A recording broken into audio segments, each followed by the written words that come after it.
अध्याय 3 देख रहे थे हम, है ना, तत्वों का वर्गीकरण एवं गुणों में आवर्तता। तो इसमें देखे थे हम लोगों ने मेंडलीव के आवर्त तालिका का महत्व, और आज हम देखेंगे दोष। ठीक है, दोष मतलब कि कमियां। मेंडलीव ने जो अपनी आवर्त सारणी बनाई थी उसमें और क्या क्या चीज़ कमी रह गई थी, उसी को उन्होंने क्या किया है, फिर से दिखाया है इसमें। ठीक है, उसी को दोष या कमी बोलेंगे। इसमें सबसे पहला है हाइड्रोजन की स्थिति। ठीक है, हाइड्रोजन आवर्त सारणी का सबसे प्रथम तत्व है, परंतु उसका स्थिति जो है कौन से स्थिति पर या कौन से स्थान दिया जाए उसको, यह बात नहीं पता चल पा रहा था, है ना। तो देखना, हाइड्रोजन एकमात्र ऐसा तत्व है जिसके गुण, देखो हम लोग हमेशा इसमें तत्वों को गुणों के आधार पर ही रखा गया था, है ना।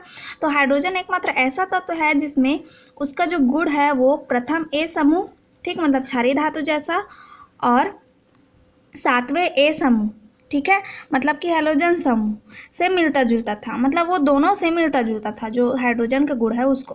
तो ऐसी स्थिति में हाइड्रोजन को किस स्थान पर रखा जाए, इस दोष का समाधान नहीं किया जा सका।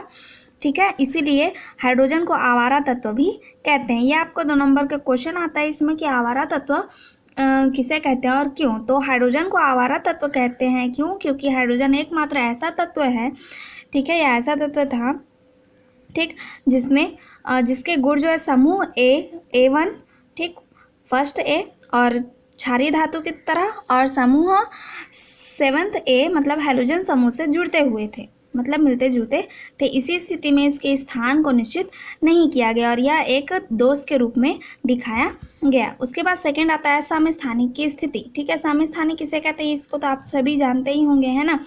तो कई तत्वों के समस्थानिक होते हैं जिनका द्रव्यमान अलग अलग है। ठीक है, समस्थानिक किसको कहेंगे, जिसका द्रव्यमान अलग अलग होता है परंतु परमाणु क्रमांक क्या होता है, 1 होता है ना। तो कई तत्वों के समस्थानिक होते हैं जिनका परमाणु द्रव्यमान अलग अलग होते हैं। ऐसे में यदि इन्हें परमाणु द्रव्यमान के बढ़ते क्रम में जमाया जाए, ठीक, देखो तत्व तो एक ही है ना, परंतु उसका जो द्रव्यमान है वो क्या है, रहेगा, अलग अलग रहेगा। ठीक, मतलब समस्थानिक में। तो इस प्रकार से अगर उसको परमाणु द्रव्यमान के बढ़ते क्रम में अगर जमाया जाए तो पूरी आवर्त तालिका ही बिगड़ जाएगी, मतलब एक ही तत्व के अलग अलग परमाणु भार रहेंगे। तो ऐसे में तो तत्वों की संख्या क्या हो जाएगी, उसको गिना नहीं जाएगा। तो अतः उन्हें एक ही स्थान पर रखा गया तथा इसे समस्थानिक कहा गया। ठीक, उसको एक ही स्थान पर रखे और क्या कहे, समस्थानिक है ना। तो ये तो दूसरा पॉइंट हुआ। अब देखते हैं इसमें तीसरा पॉइंट, गुणों की समानता को प्रधानता। ठीक, गुणों की समानता को क्या दिया गया, इसमें प्रधानता दिया गया है, मतलब कि एक जो समूह है उसमें जितने भी जो जितने भी जो तत्व हैं उन सबों के गुण में क्या था, समान था, जैसे हाइड्रोजन, फिर लिथियम, सोडियम, ये सभी।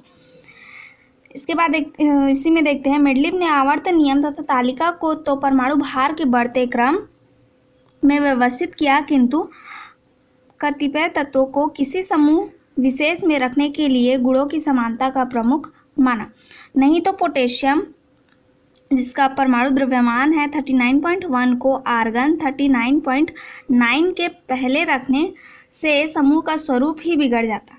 देखो जब वो रखे थे, है ना, मेंडलीव जो रखे थे, तो पोटेशियम और आर्गन इन दोनों को क्या रखे थे, आगे पीछे रखे थे, लेकिन इन दोनों के आगे पीछे या फिर ऊपर नीचे इसमें गुणों में कोई भी समानता नहीं थी, दोनों क्या है, अलग अलग तत्व हैं। ठीक, तो इसके कारण उसका स्वरूप ही बिगड़ जाता। इस प्रकार मेंडलीव ने टेल्यूरियम 127.6 को और आयोडीन 126.9 को, ठीक है, इनको भी पहले रखा, मतलब कि आयोडीन को पहले रखा था और टेल्यूरियम को बाद में। ठीक, जबकि इन दोनों के भी गुण में क्या था, समानताएं नहीं थी, है ना, समानता को प्रधानता नहीं दी गई थी। उसके बाद देखते हैं नेक्स्ट में लेक्थेनाइट तथा एक्टिनाइट तत्व की स्थिति। ठीक, लेक्थेनाइट और एक्टिनाइट किसको कहते हैं ये बता दूं आप लोगों को, जो 7वें आवर्त के तत्व होते हैं, है ना, जो दुर्लभ मृदा क्षार धातुएं हैं, जो पृथ्वी पर सामान्य रूप से नहीं मिलते, बहुत ही रेयर कंडीशन में मिलते हैं, उसको दुर्लभ मृदा क्षार धातु कहते हैं, या लेक्थेनाइट या एक्टिनाइट कहते हैं। ठीक, तो लेक्थेनम को 3rd बी, ठीक है, मतलब कि तीसरे बी के बाद आने वाले 14 तत्व तथा एक्टिनियम को तीसरे बी के बाद आने वाले 14 तत्वों को उसी स्थान पर दिया गया जिसको 6वां और 7वां आवर्त पर रखा गया है, जिसका संतोषजनक उत्तर मेंडलीव के पास नहीं था। ठीक, ये जो लैक्टेनियम और एक्टिनियम जो है इसको लास्ट में रखा गया है ना आवर्त सारणी के। ठीक, इसके बाद नेक्स्ट में दिया गया है एक जैसे तत्वों को अलग अलग रखा जाना या अलग अलग स्थानों पर रखा जाना, जैसे कि सिल्वर, लैक्टेनियम, बेरियम तथा लेड और कॉपर और मरकरी ये आपस में समानता रखते हैं, मतलब उनके गुणों में समानता है, फिर भी उनको अलग अलग स्थानीय अलग अलग समूहों में रखा गया। क्यों? क्योंकि उनका जो परमाणु भार है वो अलग अलग था। ठीक, और परमाणु भार के बढ़ते क्रम के अनुसार रखा गया था इसमें। ठीक है, मेंडलीव की आवर्त सारणी में तो ये भी उनका क्या हुआ, दोष हुआ। असमान तत्वों को एक ही समूह में रखा जाना, यद्यपि एक समूह दो उप समूह में विभाजित कर दिया गया, फिर भी इन दो उप समूह ए और बी में रखे गए कुछ जो तत्व हैं जिनके आपस में कोई भी समानता नहीं रखते हैं, मतलब उनके गुणों में कोई भी समानता नहीं थी, तो ऐसे रखा गया था। ठीक, प्रथम समूह के तत्वों में समान क्षारीय धातु जैसे लिथियम, सोडियम, पोटेशियम आदि मुलायम धातु हैं, जबकि प्रथम समूह के जो सिक्कीय धातु जैसे ठीक है कॉपर, सिल्वर तथा गोल्ड कड़े होते हैं।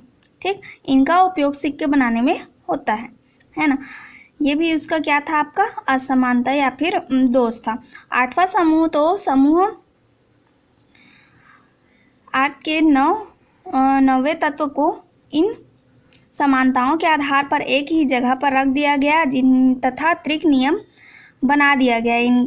इसका सुसंगत उत्तर मेंडलीव के पास नहीं था। ठीक, तो ये सभी क्या थे, कुछ दोष थे। तो आपको इसमें दोष के अंतर्गत केवल 5 दोष को ही सॉलिड याद रखना होगा, जैसे कि हाइड्रोजन की स्थिति को निश्चित नहीं किया गया आवारा तत्व, तो इसमें 2 प्रश्नों का एक साथ उत्तर।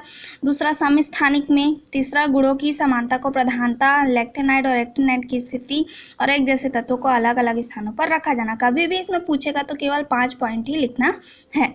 ठीक है, इसके बाद आता है आपका परमाणु क्रमांक तथा आधुनिक आवर्ती नियम, है ना।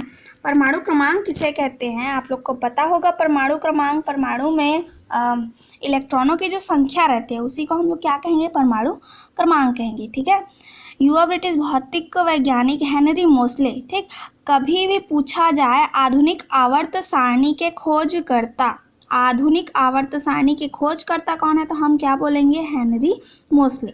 और केवल आवर्त सारणी के खोजकर्ता बोलेंगे तो हम क्या बोलेंगे, मेंडलीव। ठीक है, याद रखना इसको। ठीक, तो इन्होंने क्या किया, विशेष धातुओं से प्राप्त एक्स किरणों की आवृत्तियों का अध्ययन किया और यह पाया कि तत्वों से निकलने वाली एक्स किरणों की आवृत्ति का वर्गमूल हमेशा एक पूर्णांक समानुपाती होता है, मतलब पूर्णांक समानुपाती के अंतर्गत ये आता है। ठीक, और इसी के आधार पर उन्होंने बोला कि किसी भी तत्व का जो मूलभूत गुण है, ठीक है, किसी भी तत्व का जो मूलभूत गुण है वो उसकी द्रव्यमान संख्या पर नहीं बल्कि परमाणु क्रमांक अर्थात आवर्त तालिका के आधार पर परमाणु क्रमांक ही होना चाहिए। ठीक, अब देखो मेंडलीव ने एक आवर्ती नियम दिया था, अब उसके बाद देखते हैं कि मोसले ने एक आवर्ती नियम दिया है। तो मोसले के आवर्ती नियम के अनुसार क्या था, किसी भी तत्व के भौतिक तथा रासायनिक गुण, ठीक, कौन कौन से भौतिक तथा रासायनिक गुण उसके परमाणु क्रमांक के आवर्ती फलन होते हैं। देखो यहाँ पर मोसले ने क्या किया, परमाणु क्रमांक के आवर्ती फलन होते हैं ऐसा कहा। ठीक, जबकि मेंडलीव की आवर्त तालिका में जब उन्होंने ये नियम दिया तब क्या बोला था मेंडलीव ने कि तत्वों के भौतिक तथा रासायनिक गुण उनके परमाणु भार के आवर्ती फलन होते हैं। ठीक, ये दोनों को याद रखेंगे हम कि मेंडलीव की आवर्त तालिका किसके आधार पर थी, तो मेंडलीव की आवर्त तालिका तत्वों के भौतिक और रासायनिक गुण, ठीक है, भौतिक और रासायनिक गुण उनके परमाणु भार, किसके परमाणु भार के आवर्ती फलन होते थे। जबकि मोसले की जो आवर्ती नियम था वो क्या था कि किसी भी तत्व के भौतिक और रासायनिक गुण उसके परमाणु क्रमांक के आवर्ती फलन होते हैं। ठीक, समझ में आया, ये केवल एक तो डिफरेंस है, मेंडलीव ने क्या बोला था, परमाणु भार बोला था, और मोसले ने क्या बोला है, परमाणु क्रमांक बोला है। ठीक है, अर्थात यदि इन तत्वों को उनके बढ़ते हुए परमाणु क्रमांक के क्रम में व्यवस्थित किया जाए तो एक निश्चित अंतराल के बाद गुणों के में समानता की पुनरावृत्ति होगी। ठीक, और यही चीज़ आज के डेट में हम लोग पढ़ते हैं, है ना, कि आधुनिक आवर्ती नियम को ही इसमें पढ़ते हैं। ठीक है,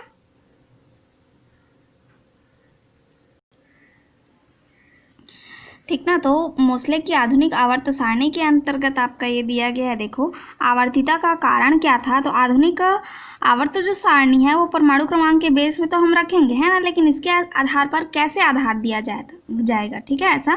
तो आधुनिक इलेक्ट्रॉनिक विन्यास जो कि बढ़ते हुए ऊर्जा स्तर के आधार पर दिया गया है।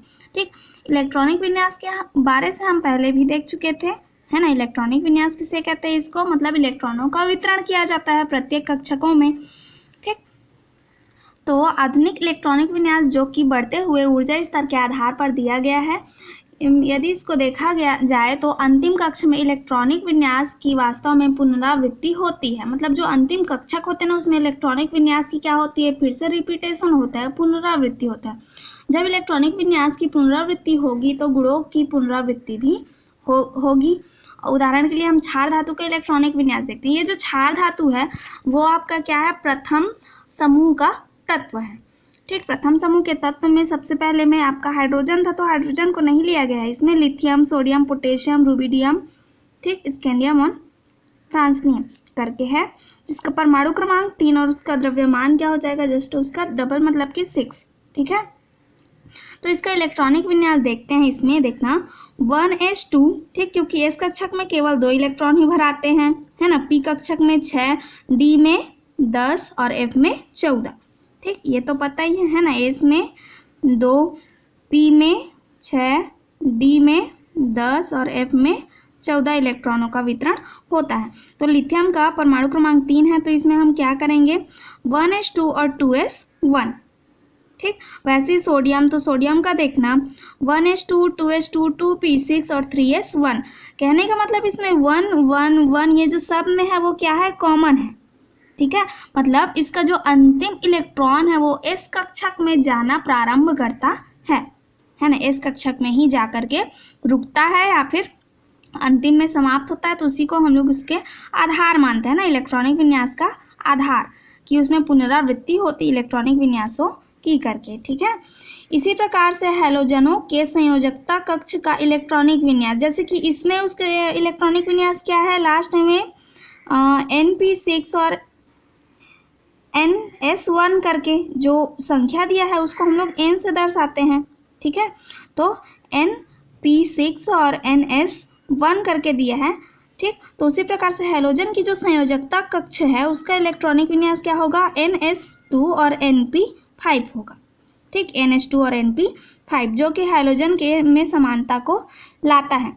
आधुनिक आवर्त नियम में निश्चित अंतराल के बारे में कहा गया है। देखो जो आधुनिक आवर्त नियम है जो मोसले बनाया, उन्होंने क्या बोला कि एक निश्चित अंतराल पाया गया है सब में, जिसका अंतराल क्या है, 2, 8, 8, 18, 18 और 32 हो सकता है।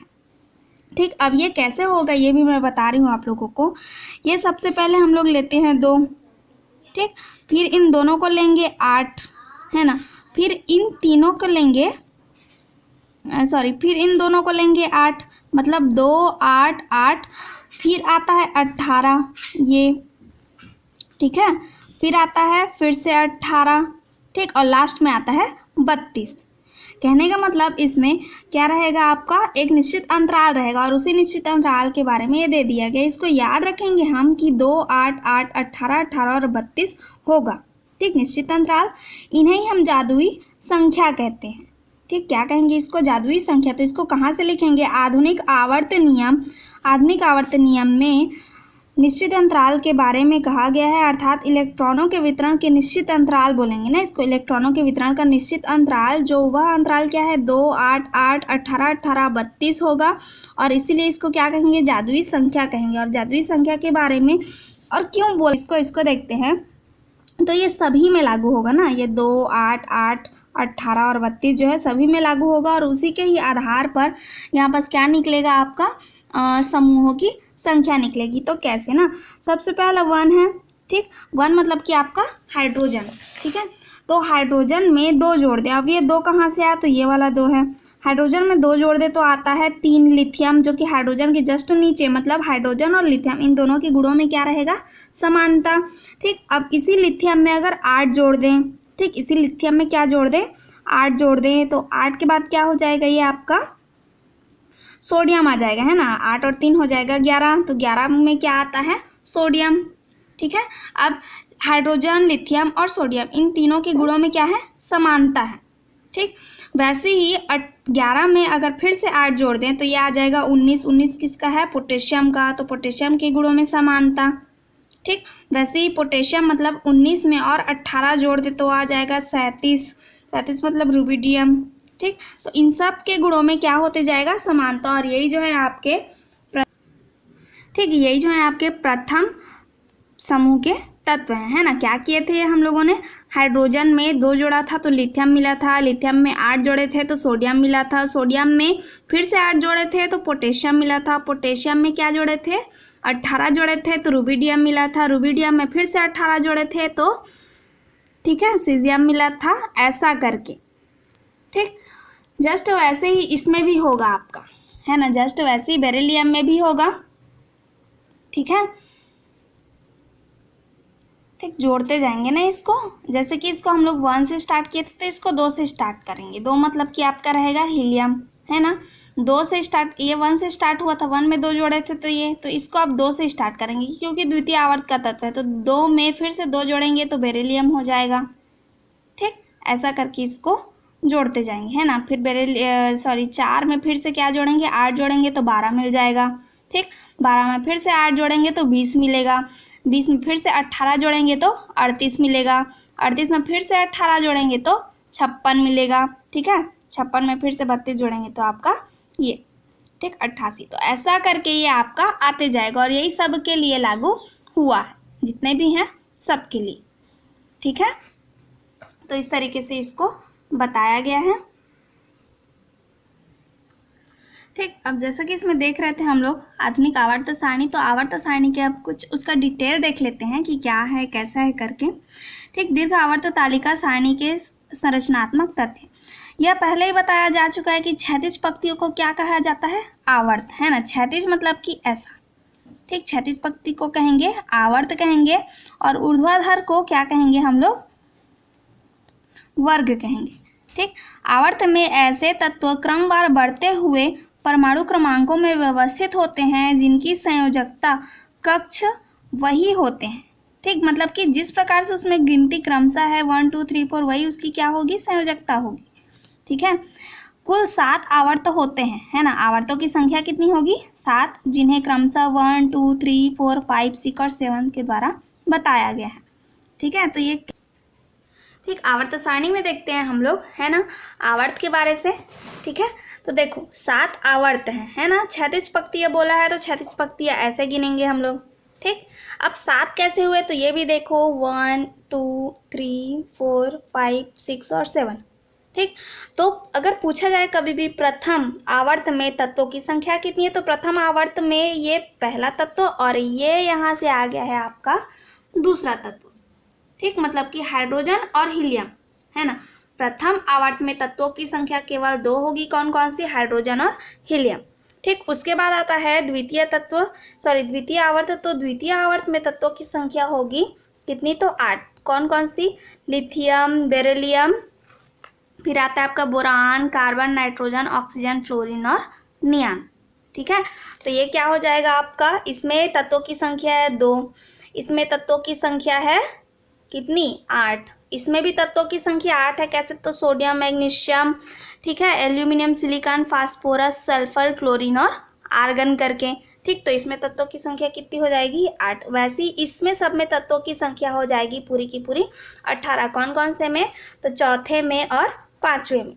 ठीक, चौथे पाँचवें में तत्वों की संख्या कितनी हो जाएगी, 18। आप इसको काउंट कर सकते हैं।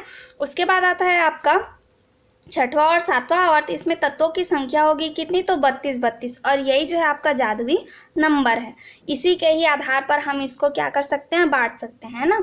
इसमें तत्वों की संख्या 32 कैसे होगी, क्योंकि इसका तो टेबल ही उतने का है ना। अगर आया तो इसमें देखना, ठीक, इसमें देखो कितना है, 55 है, 56 है। उसके बाद आता है 57 से लेके 71, तो 57 से लेके 71 तक करके 14 जो एलिमेंट्स है या 14 जो तत्व हैं उसको नीचे में रखा गया है, और यही आपके हैं एक्टिनाइट्स तत्व।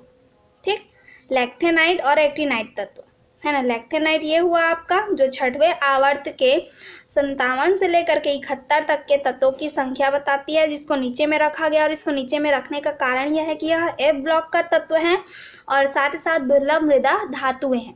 ठीक, उसके बाद 7वें आवर्त में भी है, तो 7वें आवर्त का देखो, 7वें आवर्त में भी आपका दिया गया है 89 से लेकर के 103 तक के जितने भी जो तत्व है उसको हम लोग बोलते हैं एक्टिनाइट तत्व। ठीक, जिसको नीचे में रखा गया, ये भी ए ब्लॉक के ही तत्व हैं और दुर्लभ मृदा क्षार धातुएं हैं। ठीक है, अब हम इन आवर्तों का डिटेल पढ़ लेते हैं इसमें, जिसमें दिया गया है प्रथम आवर्त ना। तो जैसे प्रथम आवर्त में मैं दिखाई आपको कि इसमें केवल 2 ही तत्व हैं। कौन कौन से 2 तत्व? हाइड्रोजन और हीलियम 2 तत्व हैं। और इसको प्रथम वर्ग में ही क्यों रखा गया है, जिसमें n बराबर 1 होगा और जो है k कक्षा के ही तत्व होते हैं। आपको बता दूं मैं, कोष होते हैं आपके k, l, m और n। ठीक, 4 कोष रहेंगे, जिसमें प्रथम में k में रहता है आपका s कक्षक। s कक्षक में ठीक तत्वों की संख्या 2 होगी। ठीक है, तो देखो इसमें आवर्त में रखे गए और यहाँ पर इलेक्ट्रॉन केवल 1s में ही भरे जाएंगे, है ना। इलेक्ट्रॉन किस में भरे जाएंगे? तो केवल 1s में। जैसे कि हाइड्रोजन का हो जाएगा आपका 1s1 और हीलियम का हो जाएगा 1s2।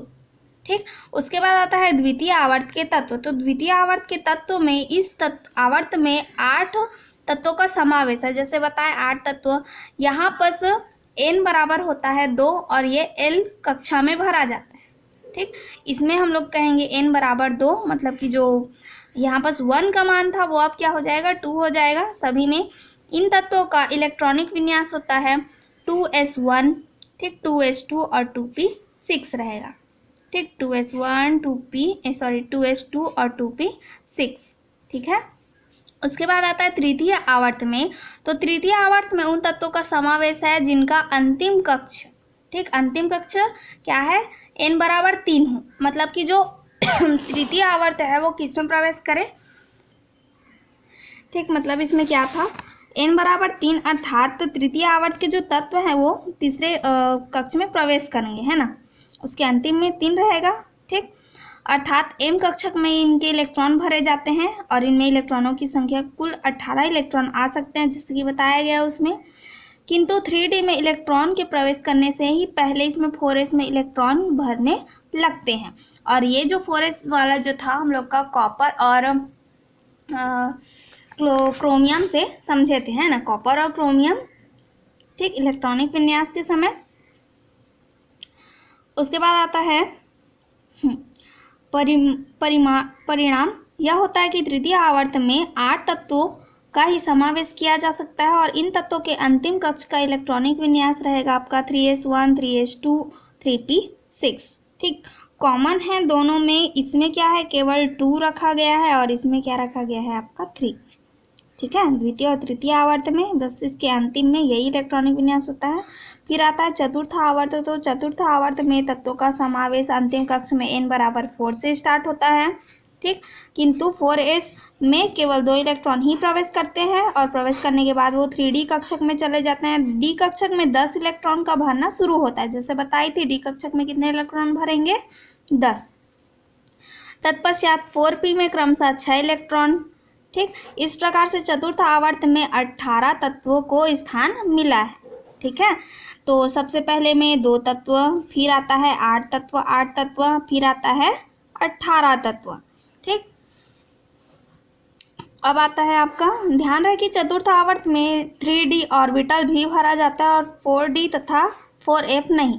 ठीक है, 4D और 4f नहीं भरे जाते क्योंकि उतना तक संख्या इसमें नहीं है ना चतुर्थ आवर्त में। अब आता है आपका पंचम आवर्त।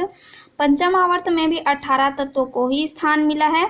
इन तत्वों का अंतिम कक्ष में n बराबर 5 होने के कारण इलेक्ट्रॉन जो है 5s 4d और 5p में क्रमशः 2, 10 और 6 प्रवेशित करते हैं। देखो, s कक्षक में 2 इलेक्ट्रॉन, d कक्षक में 10 और p में 6 इलेक्ट्रॉन।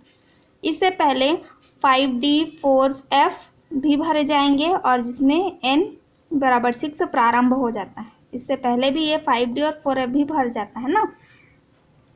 फिर आता है आपका षष्ठम आवर्त। तो छठवें आवर्त में 32 तत्वों में स्थान मिला है, किंतु दीर्घ आवर्त तालिका की लंबाई 18 स्तंभों तक ही फैली हुई, जैसे बताया हमने।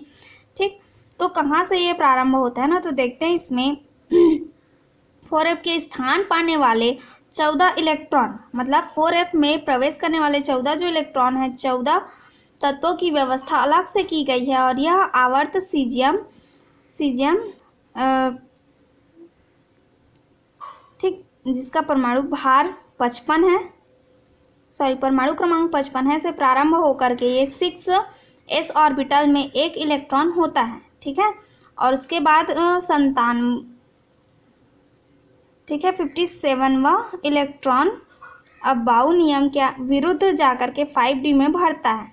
ठीक, इसके पश्चात 4f कक्षकों में इलेक्ट्रॉन का प्रवेश प्रारंभ होता है, जो कि सीरियम से लेकर के ल्यूटेरियम तक होता है। और ये 14 तत्व अंतर संक्रमण श्रेणी का निर्माण करते हैं। किसका निर्माण करते हैं? अंतर संक्रमण श्रेणी।